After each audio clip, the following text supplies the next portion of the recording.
498 rank आया था UPSC में। ये मैंने दूसरी बार दिया था। इसके बाद मैंने एक और बार दिया था, मुझे लगा कि देना चाहिए, तो ये मेरा दूसरा प्रयास में मैंने दिया था। मैंने भी बहुत मेहनत की है, जितना ही टाइम मेरे पास है, 1 साल आधा साल जो भी मैंने मेहनत की, बहुत कमर तोड़ मेहनत करनी पड़ती है इसके लिए। ये मेरे लिए बहुत गर्व की बात है कि बच्चे ने फर्स्ट चांस में तैयारी करके और भारतीय विदेश सेवा का लिया है ना। ये मेरे लिए बहुत प्राउड है, गर्व की बात है।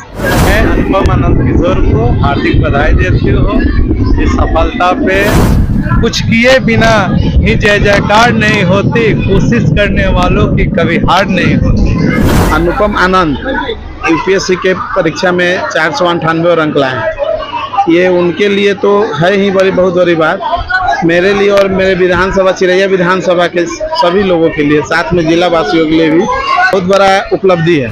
ये अनुपम कुमार के आने से समाज में एक गौरव बढ़ा है, समाज में एक उत्साह बढ़ा है और पिलाही राम गांव में चारों तरफ हर्ष का माहौल है। नमस्कार। इस मुकाम पे पहुंचने के लिए काफ़ी मेहनत लगती है, काफ़ी लक लगता है, वो तो है ही, लेकिन मेहनत आपकी कभी जाया नहीं जाती। आप जब भी मेहनत करें किसी भी चीज़ में, पढ़ाई में करें, खेल कूद में करें, जिस भी चीज़ में करें, उसमें तरक्की आपकी ज़रूर होती है। आप हमेशा मेहनत करते रहे, आपका फल हमेशा मिलता ही है। मैंने भी ऐसे ही इंजीनियरिंग पास की थी, मैकेनिकल इंजीनियर हूँ मैं। उसके बाद मैंने 1 साल इसकी तैयारी की, तो काफ़ी लक था मेरा, तो इसमें हो गया। तो फिर वही है, मेहनत करते रहना पड़ता है, आपका मेहनत हमेशा काम आता है।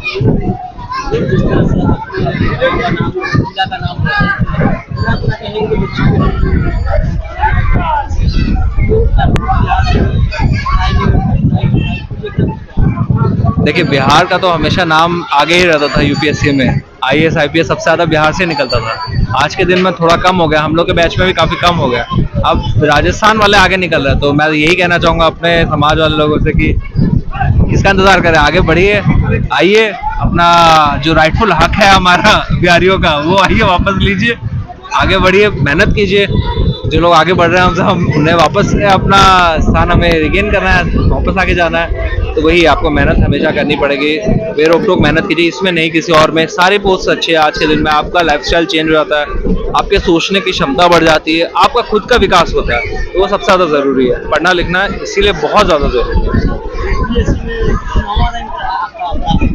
मेरा 498 रैंक आया था यूपीएससी में। ये मैंने दूसरी बार दिया था। इसके बाद मैंने एक और बार दिया था, मुझे लगा कि देना चाहिए, तो ये मेरा दूसरा प्रयास में मैंने दिया था। पहली बार एग्जाम दिए थे तो सफल रहा, दूसरी बार प्रयास किए, क्या सफलता दौड़ है?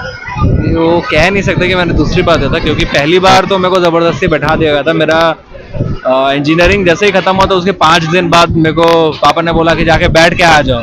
तो उस समय तैयारी व्यारी था नहीं, तो ऐसे खाली बैठ के आए थे। तो पढ़ करके तो ये पहली बार ही था, तो काफ़ी कम टाइम था, लेकिन हाँ, मैंने देखा है, बाकी लड़कों को भी देखा है मेहनत करते हुए। तो लोग बहुत मेहनत करते हैं इस जगह आने में। मैंने भी बहुत मेहनत की है, जितना ही टाइम मेरे पास है, 1 साल आधा साल जो भी मैंने मेहनत की, बहुत कमर तोड़ मेहनत करनी पड़ती है इसके लिए, तो आप सब भी जानते ही हैं। बिहार में आईएएस का कहा जाता है, तो आप देखिए, सब रैंक एक 19 सर्विस होता है यूपीएससी सिविल सर्विसेज में। इसमें सबसे ज़्यादा टॉप में आता है IAS, foreign service, police service, ये सब, आईआरएस, ये सब। तो जो लोग पहला चॉइस भरते हैं, जो सबसे ज़्यादा टॉपर लोग होते हैं, उनको या तो आईएएस लेते हैं, तो फॉरेन सर्विस लेते हैं। तो फॉरेन सर्विस और आईएएस अगर आपने एक बार ले लिया, तो आप दोबारा एग्जाम में नहीं बैठ सकते। अगर आपने आईपीएस, आईआरएस या कुछ और सर्विसेज ली है, तो आप एक और बार एग्जाम दे करके आपका रैंक को अच्छा करके दूसरा सर्विस में प्रमोशन ले सकते हैं, अपग्रेड हो सकते हैं। लेकिन अगर एक बार आपने फॉरेन सर्विस या आईएएस ले लिया, तो फिर आप उसी में रह सकते हैं। तो जी, वैसा ही इरादा है। जैसे आप जयशंकर जी को देखते हैं, मेरा इरादा वही है जयशंकर सर जैसा बनने का।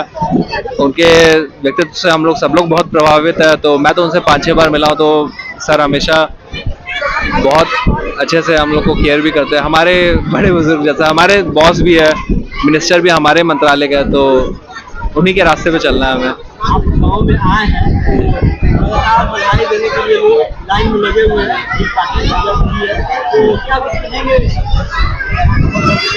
समाज को तो धन्यवाद देंगे, कितना प्यार, इतना स्नेह मिलता है सबसे। एमएलए जी भी आए, सब लोग आए, बड़ा अच्छा लगा। ये तो अभी तो मैं 1 साल से नौकरी कर ही रहा हूँ, मेरा तो सिलेक्शन पिछले बार ही हो गया था, लेकिन छुट्टी नहीं मिला। तो मैं आ नहीं पाया, कार्यक्रम नहीं हो पाया, तो इसलिए अब जब हो गया तो बहुत अच्छा लग रहा है। सब लोग आए, सबके बधाइयों के लिए थैंक यू, बहुत धन्यवाद। मेरे पिताजी असिस्टेंट गाइजन इंजीनियर है, मिलिट्री इंजीनियरिंग सर्विसेज में सिविल इंजीनियर है और ऑफिसर है। तो हमारा पिताजी का भी हमेशा से फोकस था कि आगे बढ़ना है, तो पढ़ाई करना है, हमसे ऊपर जाके दिखाना है। तो पापा आज ऑफिसर है, तो आज हम उनसे भी ज़्यादा आगे हैं, तो बहुत अच्छा लगता है। माँ बाप को तो श्रेय जाता ही है, ऊपर वाले को श्रेय जाता है, और सबका आशीर्वाद रहता है, सब गांव समाज सबका दुआ लगता है, तभी जाकर के आदमी आगे बढ़ता है। आपका लड़का यूपीएससी क्रैश करके 498 नंबर रैंक लाया है, भारतीय सेवा में सेवा दे रहे हैं, क्या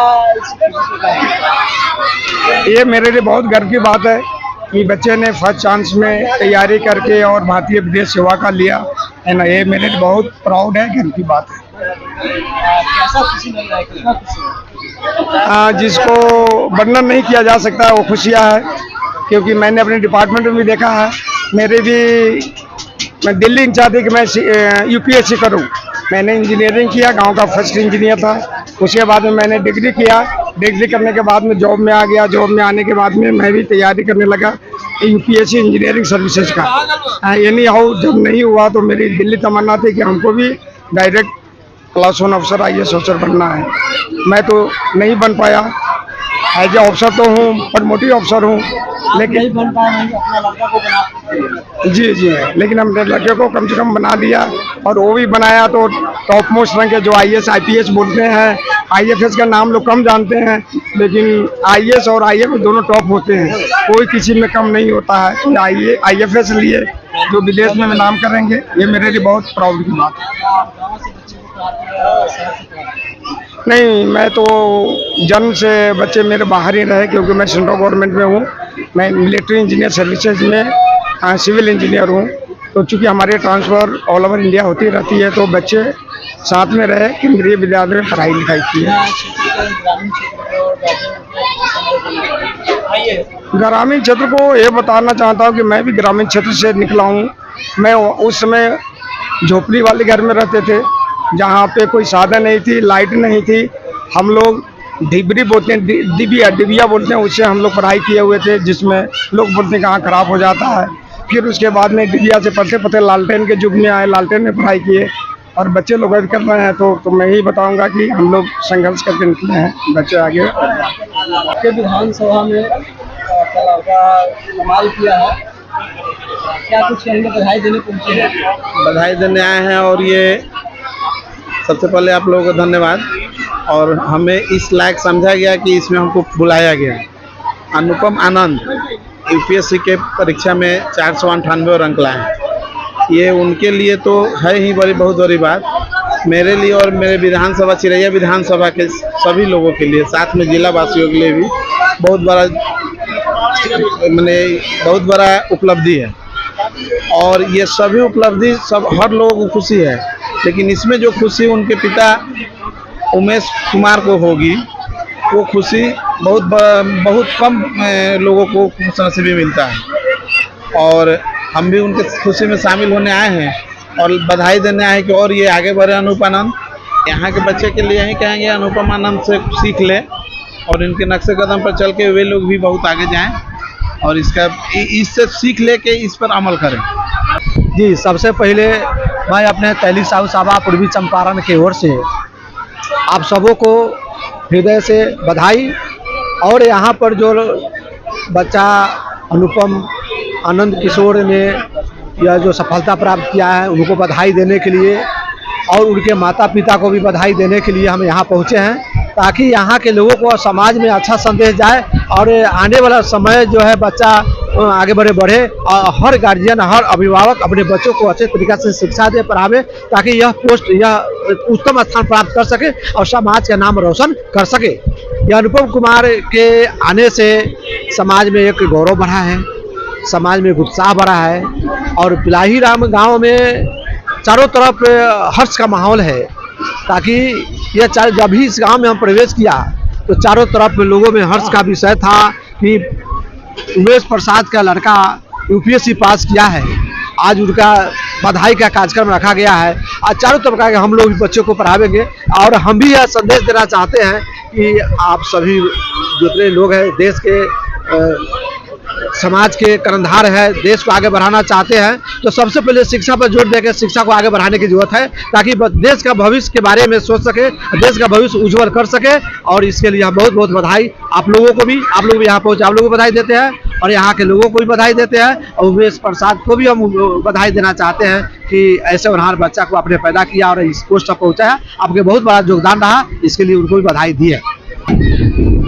मैं अनुपम आनंद किशोर को हार्दिक बधाई देती हूँ इस सफलता पे। कि मैं अपने समाज को एक चीज़ कहना चाहता हूँ, जब आप सक्सेस हो जाते हैं तो दुनिया आपके पीछे आती है, लेकिन उस सफलता के पीछे बहुत सारी हम लोग की कर्तव्य होती है, कुछ डेडिकेशन होता है। सभी हम अपने समाज के सभी बच्चों को जो आज तैयारी कर रहे हैं या लगन लगाए हुए हैं, उनको मैं एक बात, हरिवंश राय बच्चन की एक कविता है, उसकी आखिरी पंक्ति में सभी को बोलूँगा, असफलता एक चुनौती है, उसे स्वीकार करो, क्या कमी रह गई देखो और सुधार करो। जब तक न सफल हो नींद चैन को त्यागो तुम, संघर्ष का मैदान छोड़कर मत भागो तुम। कुछ किए बिना ही जय जयकार नहीं होती, कोशिश करने वालों की कभी हार नहीं होती। आप 1000 बार गिरोगे, 1000 बार उठो, लेकिन अपनी कोशिश कभी मत छोड़ो। हम ही जैसे सभी लोग, कोई ना कोई अच्छे बच्चे हम ही लोग में से निकल के जाते हैं, उसके पीछे के कैरियर को देखो कैसे उन्होंने बनाया है और कैसे हम आगे बढ़ेंगे। यही कहकर सभी को धन्यवाद।